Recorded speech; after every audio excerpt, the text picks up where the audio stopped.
Santo. Amen. Diyos sa mga makapangyarihan sa lahat, muli po kami nagpupuri at nagpapasalamat sa gabing ito na kung saan ay naidaos po ang Banal na Rosaryo at higit sa lahat ang iyong mabuting balita, Lord, ang iyong mensahe para sa bukas, Panginoon, ay amin po pinagsalusaluhan, Panginoon Diyos. Maraming po salamat, Lord, for giving us another opportunity na kami po ay magkasama-sama muli upang pakinggan ang iyong mga sharing, ang iyong mga aral sa gabing ito, Lord God.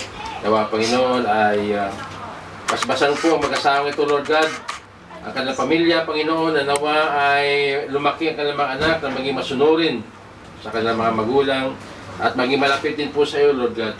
Ganyan po, Panginoon Diyos, nawa ay ilayo po ang pamilyang ito sa anumang pamakan, anumang disgrasya, anumang sakit at karamdaman, at higit sa lahat anumang pagpuso, Panginoon.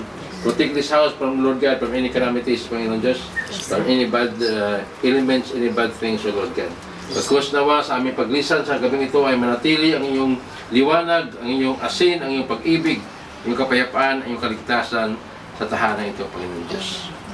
At ganun po, Lord, marami po kami mga kahilingan sa gabing ito, Panginoon, lalo na po, Lord God, ang anak ni Sister Jocelyn na si Shakira May Balagan na nag-agaw buhay, Panginoon, sa masadaling ito, Lord God, ikaw po may likha na kanyang buhay, ikaw po ang pinanggalingan ng kanyang buhay, at ikaw rin po, Panginoon, ang may-ari ng kanyang buhay. At tanging ikaw lamang, Lord, makapagbigay ng kagalingan sa masadaling ito, at kami naniniwala sa salita mo na kung saan sinabi mo, saan man dalawa nagsama-sama manalangin dito sa lupa, sa Diyos ang masalangit, ay kanyang ipagkaloob sa pangalan ni Jesus. In Jesus' mighty name, we claim healing sa gabing ito, Lord God. Ganun po, Lord, sa aming mga kapatiran na hindi po nakadating for some reason, ay basbasan mo rin po sila sa aman sila naroroon, Panginoon. At dito pa rin po ang aming mga kahilingan na babasahin po ni Amy, Panginoon.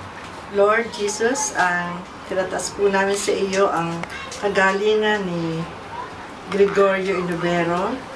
Matagumpay po na operasyon ni Kyle.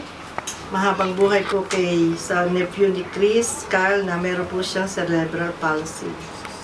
Ganoon din po, Panginoon, po si Kuya Ernie na nasa hospital ngayon. At ganoon din po ang mother ni Brother Rapi na first time po na idadialysis siya.